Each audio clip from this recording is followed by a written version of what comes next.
Salmo de número 130.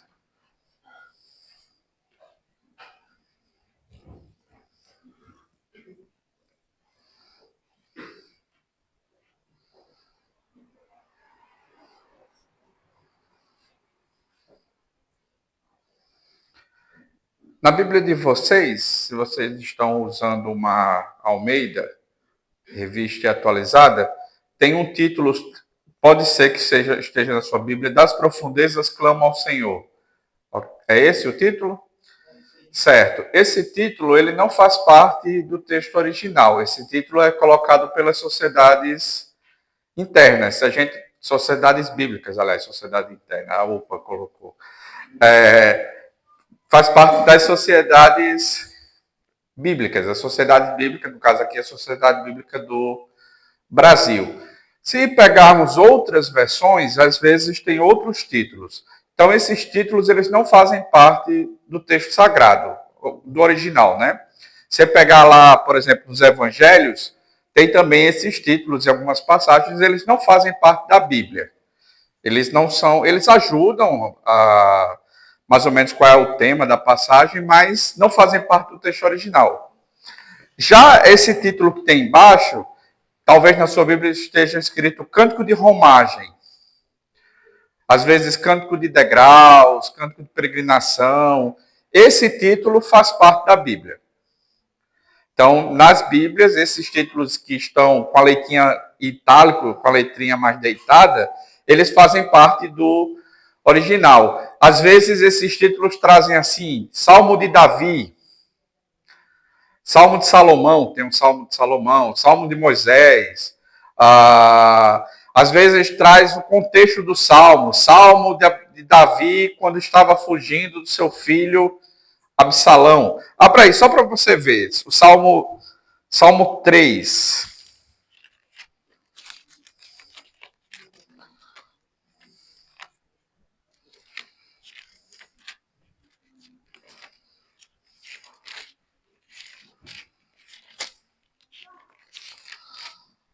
Salmo de número 3. Está escrito assim, confiança em Deus na adversidade. Esse não faz parte do texto original. Já o Salmo de Davi, quando fugiu de Absalão, seu filho, faz parte do texto original. No caso aqui, ele dá o contexto em que o Salmo foi escrito. No Salmo que a gente leu, o Salmo 130, ele faz parte de um conjunto de salmos que são chamados de cânticos de romagem, cânticos de peregrinação, cânticos de degraus. O que significa isso? São salmos que eram cantados quando Israel viajava para Jerusalém para as festas. Era tipo a playlist. Sabe aquela coleção de músicas que você escolhe para ir ouvindo no carro quando você está viajando?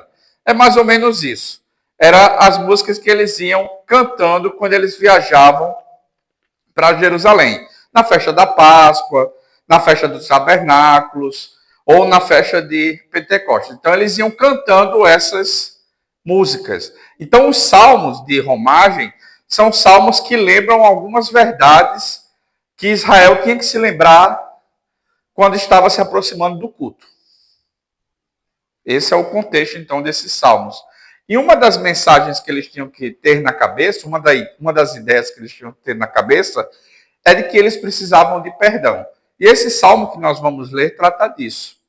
Ele é considerado, Lutero dizia que era seu salmo preferido, porque é um salmo que fala disso, fala sobre a nossa necessidade de perdão e de onde nós encontramos esse perdão. Então, esse é o contexto do salmo. Vamos ler então agora, Salmo 130. Cântico de romagem. Das profundezas clamo a ti, Senhor. Escuta, Senhor, a minha voz. Estejam alertas os teus ouvidos, as minhas súplicas. Se observares, Senhor, iniquidades, quem, Senhor, subsistirá? Contigo, porém, está o perdão, para que te temam. Aguardo o Senhor, a minha alma o aguarda. Eu espero na sua palavra. A minha alma anseia pelo Senhor, mais do que os guardas pelo romper da manhã. Mais do que os guardas pelo romper da manhã, espere, Israel, no Senhor, pois no Senhor há misericórdia, nele copiosa redenção. É ele quem redime a Israel de todas as suas iniquidades. Amém. Das profundezas clamo a ti, Senhor. Escuta, Senhor, a minha voz. Estejam alertas os teus ouvidos às minhas súplicas. Esses 2 primeiros versículos retratam um homem desesperado. A figura que o salmista usa é uma figura clara. Ele está no fundo do poço. Quando ele diz das profundezas, é essa a ideia. Pense em alguém colocado em um poço. Eu não sei se você já teve essa experiência, como José, de ser colocado num poço. Você só sai do poço com ajuda. Você não tem como sair por conta própria. Você precisa de alguém de fora que tire você de lá. O poço também traz a ideia de incapacidade de fugir, mas o poço também traz a ideia de alguém que está sozinho. A ideia do salmista é que ele está num lugar sufocante.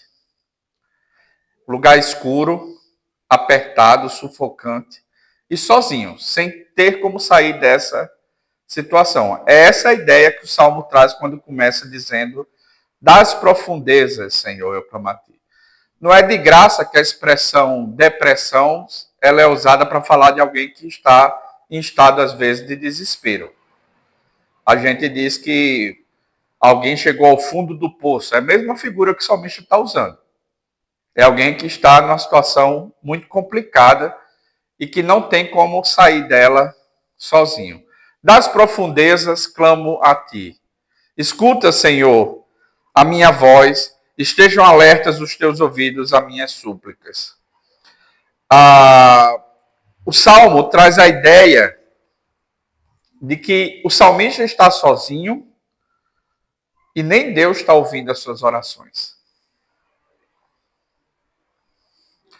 O salmista, sabe quando você tem uma criança que vai chamar a mãe ou o pai e fica na calça assim, papai, papai, papai, papai, fica repetindo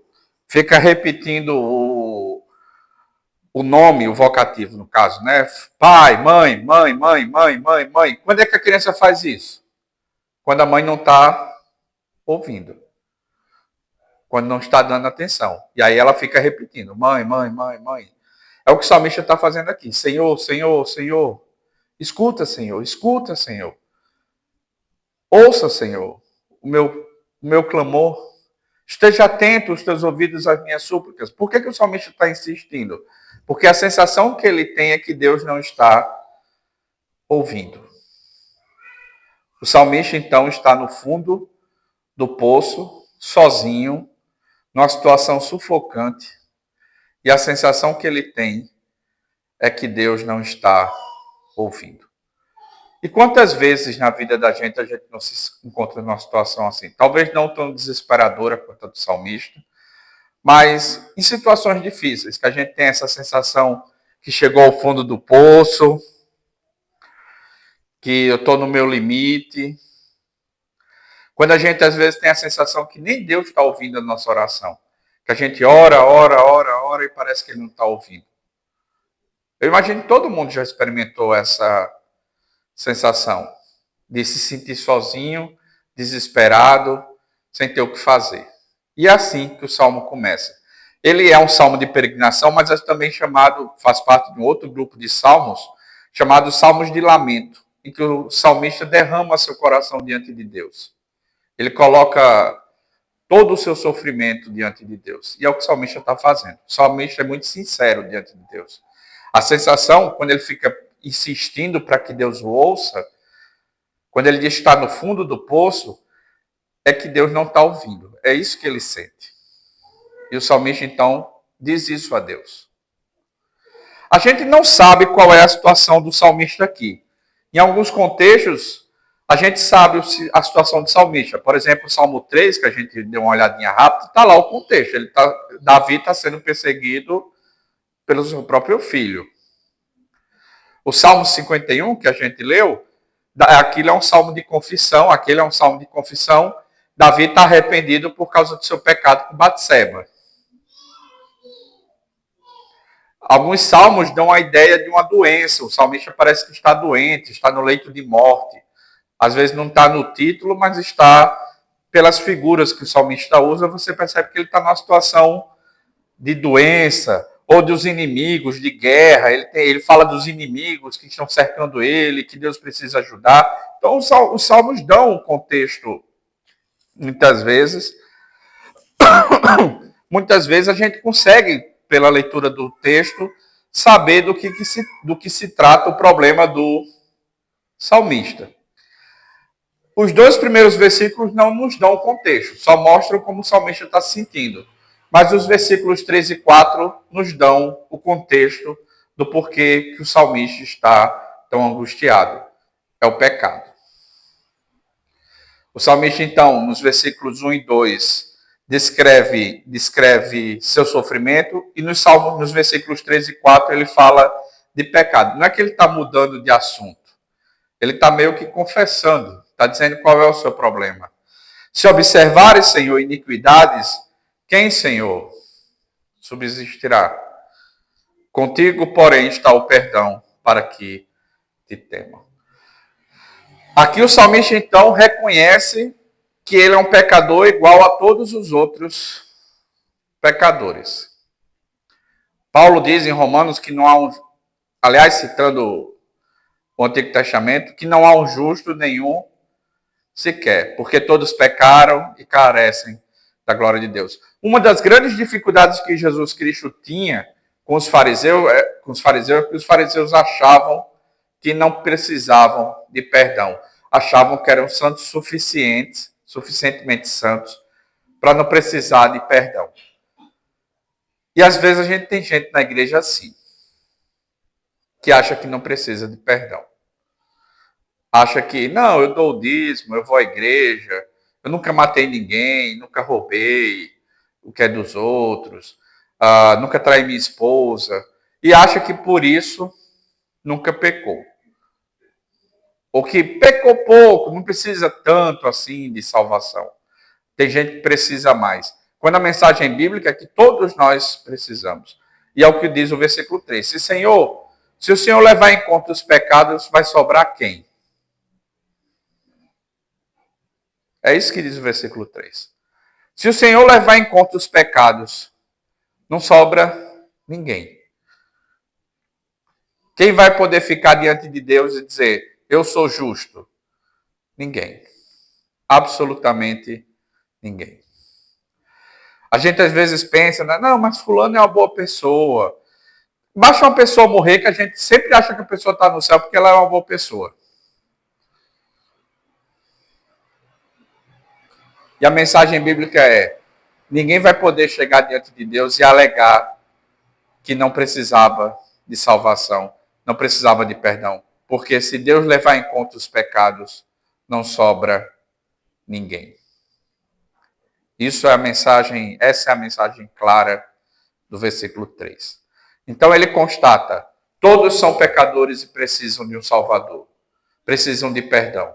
E aí o versículo 4 diz, onde está esse perdão? Onde é que está esse perdão? Está em Deus. Contigo, porém, está o perdão para que te temam.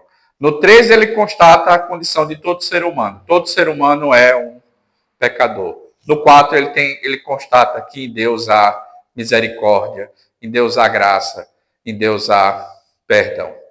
Então, o salmista está no fundo do poço, porque está sentindo o peso do próprio pecado. O salmista sente que Deus não ouve suas orações, porque sente o peso do próprio pecado. Outro salmo que tem diz, acho que é o Salmo 34, enquanto eu não confessei o meu pecado, os meus ossos doíam.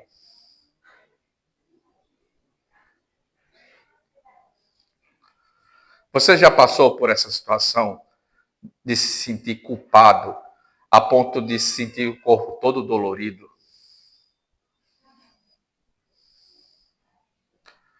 Você já teve vergonha de algo que fez ou deixou de fazer, pensou ou falou e confessou isso diante de Deus, é o que o salmista está fazendo. Se a gente não tiver esse senso de arrependimento e esse senso de que em Deus há perdão, não tem como ter salvação, gente. A mensagem bíblica é que só há salvação se duas coisas acontecerem. Uma, reconhecermos o nosso pecado. Duas, reconhecermos o perdão em Deus. E no caso de nós, agora, com pessoas que já têm acesso ao Novo Testamento, diferentemente do salmista, a gente sabe que esse perdão foi comprado por precioso sangue, que nós vamos celebrar hoje. Foi comprado por meio de Jesus Cristo. Essa é a mensagem do livro de Romanos, que a gente também já leu hoje. Romanos começa dizendo: o justo viverá pela fé. Essa é a ideia central do livro. O justo viverá pela fé. Romanos 1,17. De Romanos 1,18 até o capítulo 3, versículo 20, essa sessão todinha, Paulo está só querendo dizer uma coisa: todo mundo é pecador e todo mundo precisa de perdão. Quer seja judeu, quer seja gentil.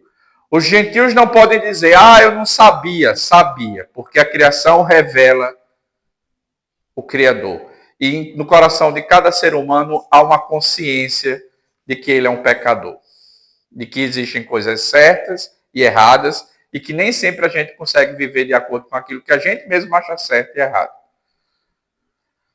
E os judeus também não podem dizer que cumpriram a lei, porque aí ele lembra: não há um justo nenhum sequer, não há quem cumpra a lei. Porque todos pecaram e carecem da glória de Deus. Então, de 3:1:18 a 3:20, o único motivo, a principal linha de argumentação de Paulo é: todos são pecadores. Poderia ser resumida aquela sessão toda no versículo 3. Se levares em conta os pecados, Senhor, quem vai sobrar? Ninguém. Mas o resto de Romanos, a partir de quando ele retoma o assunto de 1,17, Paulo, em 3:21, ele diz: mas o justo viverá pela fé. Pela fé nós somos, então, justificados. Pela fé nós temos paz com Deus. Essa é a mensagem do Evangelho. Que nós temos um problema e que Jesus Cristo é a solução desse problema. Tem um autor que eu gosto, chama Dietrich Bonhoeffer. Ele tem um livro chamado Tentação. Ele diz que Satanás tenta a gente de duas formas. Tanto uma forma quanto a outra afasta a gente de Deus. Uma forma que Satanás usa para tentar a gente é o orgulho. É a ideia de que eu não tenho um problema, eu não sou pecador, eu não preciso de um salvador. Mas tem uma outra forma que Satanás usa para tentar a gente, que é o desespero. Eu sou pecador, mas não tem quem resolva meu problema. Deu para entender a diferença? Um acha que não precisa de um salvador. O outro acha que precisa de um salvador, mas que esse salvador não existe. Ou que o pecado, a morte e a ressurreição de Jesus Cristo não foi suficiente para a nossa salvação. Quando nós evangelizamos as pessoas, nós achamos os dois tipos de pessoas. Tem gente que quando a gente evangeliza, vem com aquela conversa: eu nunca matei ninguém, eu sou uma pessoa boa, eu pago meus impostos, nunca peguei nada de ninguém. Viram ou não viram já a gente com esse discurso? Mas tem gente que a gente evangeliza e também erra no outro sentido, quando diz assim: não, esse negócio de evangelho, de ser evangélico, de igreja, é para gente como você, que é gente boa. Eu tenho uma vida muito bagunçada, isso não é para mim, não. Então você encontra gente que entende que o evangelho não é para ele. Ou porque ele se acha muito bom, ou porque ele se acha além do perdão. E você encontra dos dois tipos. E esses dois versículos, os versículos 3 e 4 do Salmo, então, enfatizam isso. Nós temos um problema, todo mundo precisa entender isso. Mas em Deus há perdão. Também todo mundo precisa entender isso. Então o salmista sai de um desespero solitário para uma confissão que espera perdão de Deus, e muda a situação quando ele vai para o versículo 5 e 6. Aguardo o Senhor, a minha alma o aguarda. Eu espero na sua palavra. A minha alma anseia pelo Senhor, mais do que os guardas pelo romper da manhã. O salmo é muito fácil, gente. Esse salmo é muito fácil de estudar, digamos assim, porque ele é claramente dividido em dois versículos. Observe. Os dois primeiros, o salmista está desesperado. Nos dois seguintes, 3 e 4, ele se lembra, ele diz para a gente qual é o seu problema, mas diz também qual é a solução. Ele é um pecador, mas tem perdão em Deus. Essa afirmação dos versículos 3 e 4 são afirmações teológicas. Ele não está confessando nada pessoalmente. Nem o seu pecado, nem a sua confiança. Ele está dizendo assim, Senhor, se o Senhor ficar levando em conta os pecados, não sobra ninguém. Contigo, porém, está o perdão para que te temam. Ele está falando com Deus, mas está reconhecendo coisas sobre Deus e sobre a humanidade de forma geral. Deu para entender o que eu estou dizendo? Nos versículos 5 e 6, ele torna a linguagem mais pessoal. Eu espero no Senhor. Aquilo que é uma teologia, digamos assim, um pouco distante, se torna algo pessoal nos versículos 5 e 6. A linguagem é mais pessoal. Eu aguardo o Senhor. A minha alma o aguarda. Eu espero na sua palavra.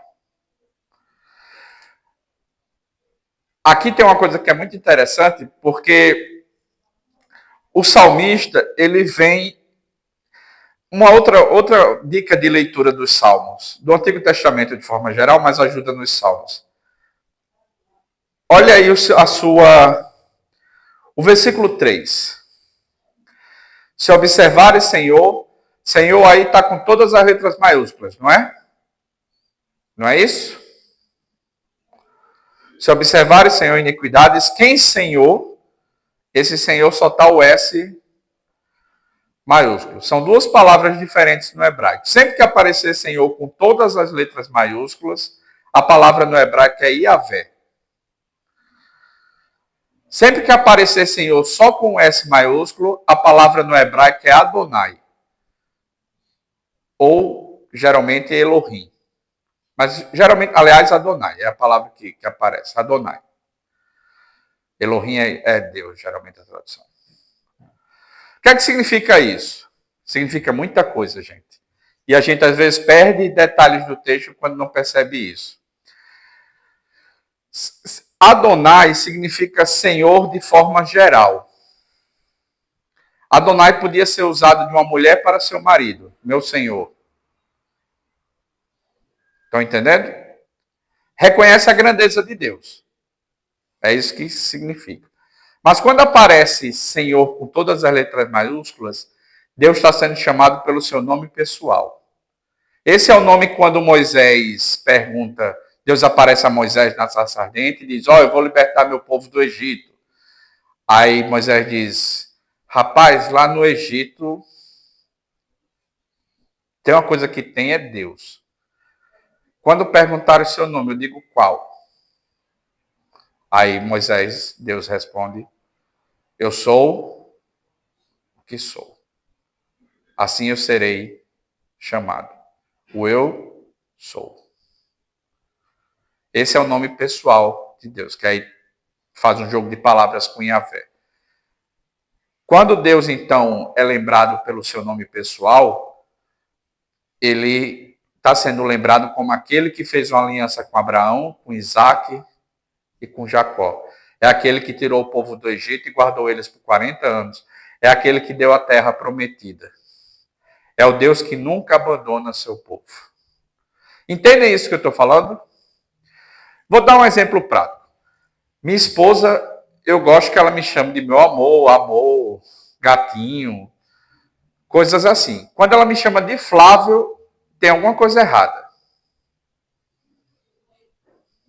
Da mesma forma, eu chamo ela de neguinha, meu amor, nega, princesa, sei lá, coisas assim. Se eu disser Jéssica, a primeira coisa que ela para o que está fazendo isso.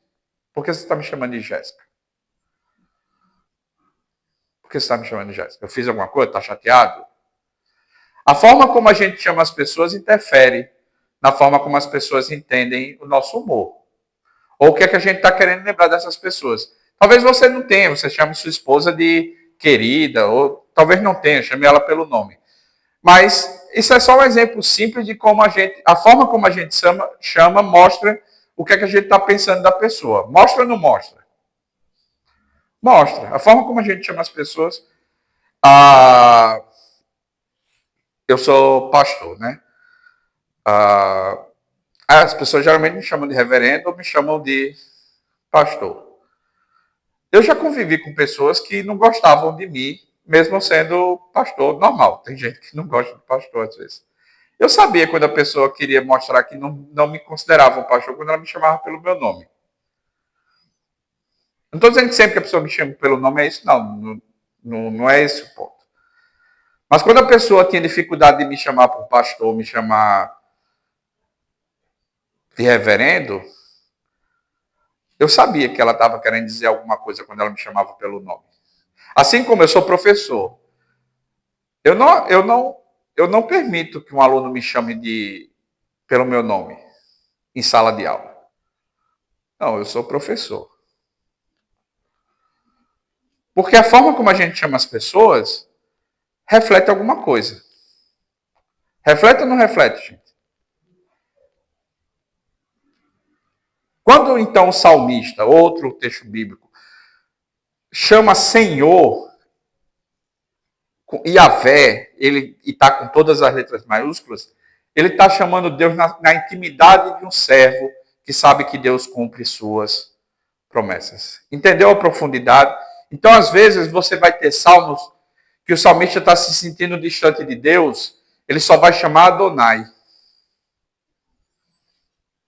Adonai.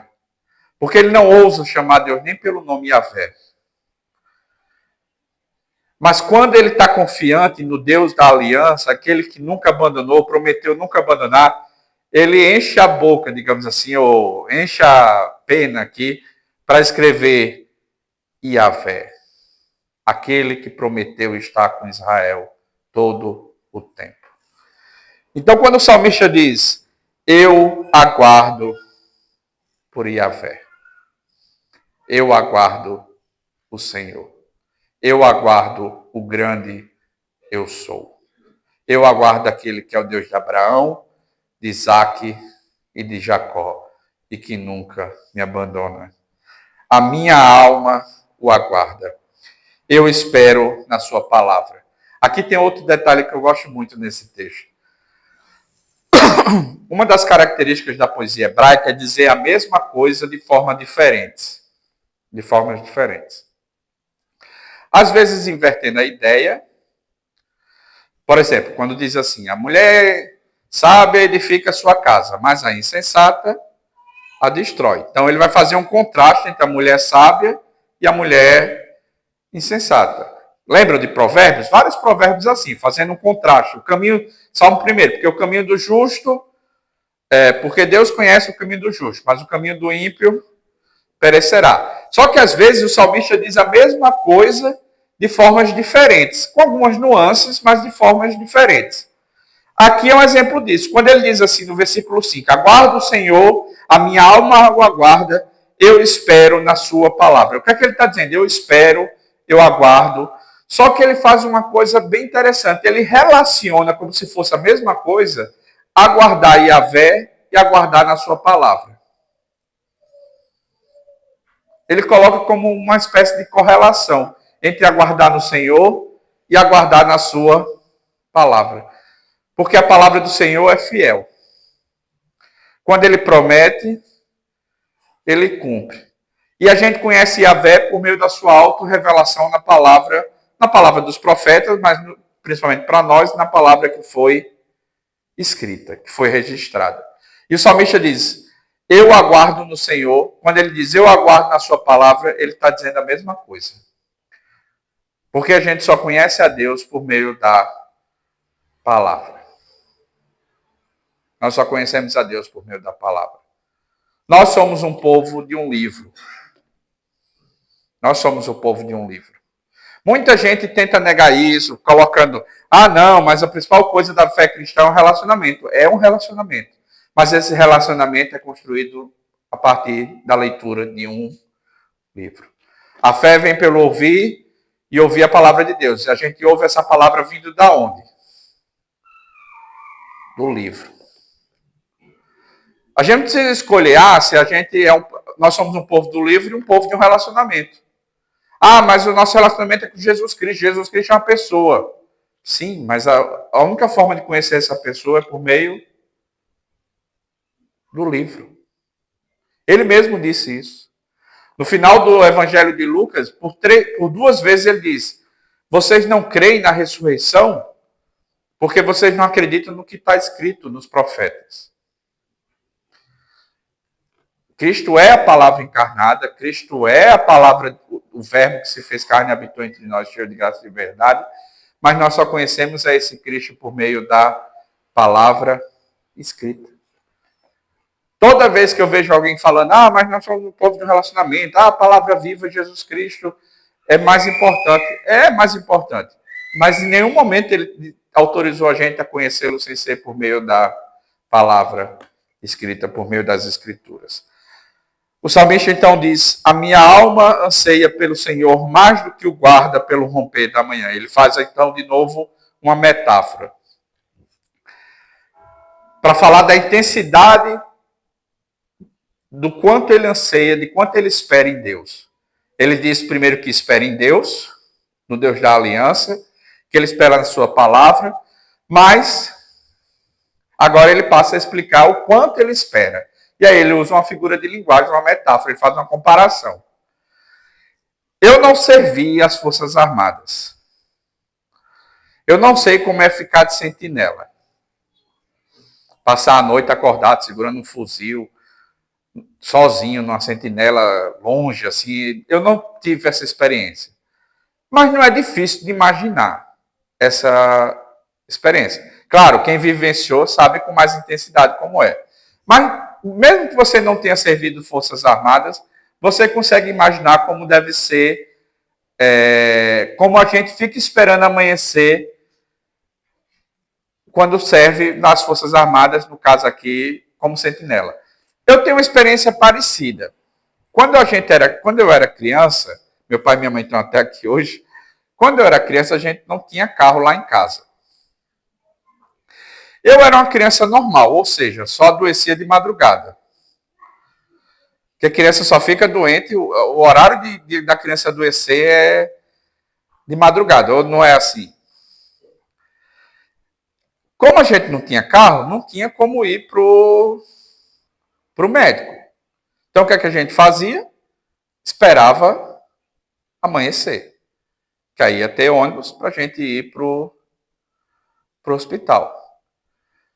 Quem já teve a experiência, então, de ficar a noite acordado esperando amanhecer para, por exemplo, ser atendido por um médico porque está com dor, ou porque está muito mal, ou o pai que teve um filho nessa situação que teve que ficar esperando amanhecer, ou seja lá qual foi a situação que você ficou esperando amanhecer, você consegue ter uma vaga ideia do que ele está dizendo aqui. O salmista espera por Deus, assim como o sentinela aguarda o dia amanhecer.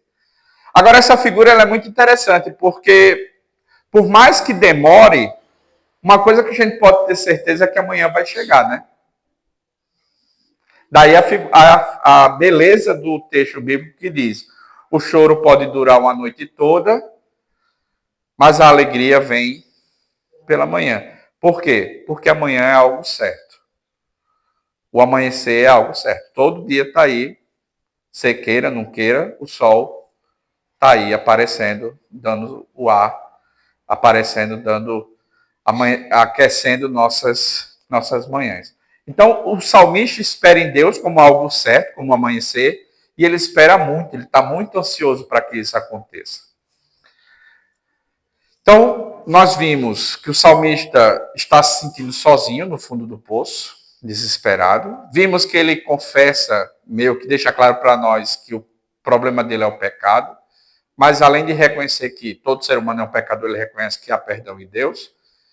Ele torna isso mais pessoal, dizendo que espera em Deus, então, já que em Deus há perdão, ele espera em Deus, espera de forma intensa, como o sentinela guarda pela manhã. Mas aí nós chegamos então aos 2 últimos versículos. O que eu gosto desse salmo é a inversão do que acontece, porque o salmista começa se sentindo desesperado, sem socorro e sozinho. Sozinho a ponto de se sentir como se Deus não ouvisse suas orações. E ele termina o salmo completamente cheio de esperança e compartilhando essa esperança com Israel todinho. Assim diz o versículo 7. Espere, Israel. No finalzinho do 6, né?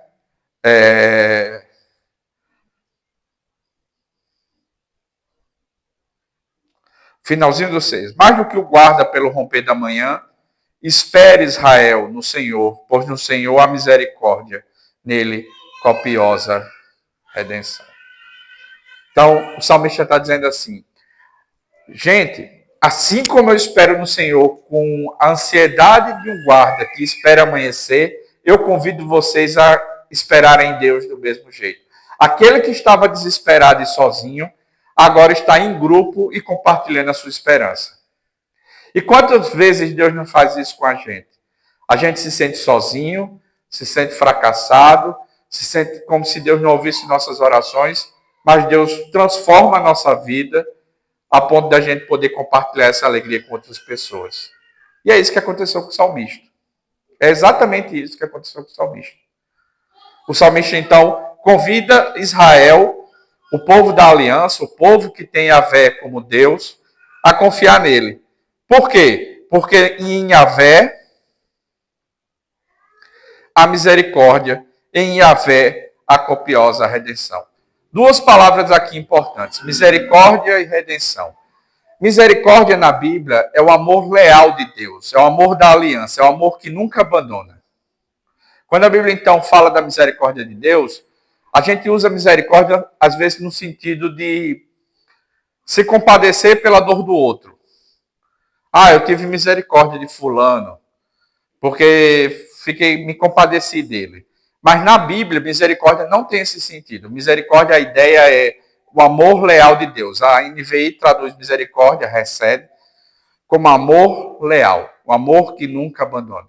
Redenção é outra palavra importante na Bíblia. Redenção significa libertação da escravidão. Por meio, muitas vezes, de um pagamento. Então, Deus redimiu Israel do Egito. Israel era o que no Egito? Escravo. E Deus tirou Israel do Egito. Um preço foi pago. O preço daquele cordeiro que foi colocado nos umbrais da porta. Por isso que a gente diz que Cristo é nosso redentor. Porque ele nos livra do pecado e da escravidão do pecado por meio do seu sangue. Por isso que ele também é o nosso cordeiro pascual, porque por meio do seu sangue a morte nos pula. E aí nós saímos do Egito, digamos assim, da escravidão do pecado. Espere Israel, então, como uma guarda anseia pelo Senhor. Espere Israel no Senhor, porque nele, no Senhor, há misericórdia, nele copiosa redenção. E aí ele retoma a mesma ideia, mas com algumas coisas. É ele quem redime a Israel. É ele que liberta a Israel de todas as suas iniquidades. E a mesma coisa que ele faz conosco. E como é que Deus faz isso conosco? Por meio da morte de Jesus Cristo. Por meio da morte do Senhor Jesus Cristo. E assim como o salmista sai de um estado de desespero, se sentindo sozinho, abandonado, por causa do seu pecado, nós fomos assim um dia. Para que a gente possa ser salvo, nós temos que nos desesperar diante do nosso pecado. E confiar que em Deus, por meio de Cristo, há perdão. E aí a gente pode então sair proclamando: esperemos no Senhor como um guarda anseia pela manhã, porque Ele é misericordioso, porque ele traz redenção, porque é ele que nos purifica de todo pecado. E aqui, então, que a gente possa ter certeza desse Redentor que nos purifica de todo pecado. Lembrando que nós temos um problema, o pecado, mas em Cristo há a solução para esse problema. E assim a gente possa participar da ceia do Senhor, alegres, porque Ele nos tirou do fundo do poço para uma esperança que a gente agora compartilha. Que Deus nos abençoe. E como hoje é dia de ceia, eu convido os presbíteros a virem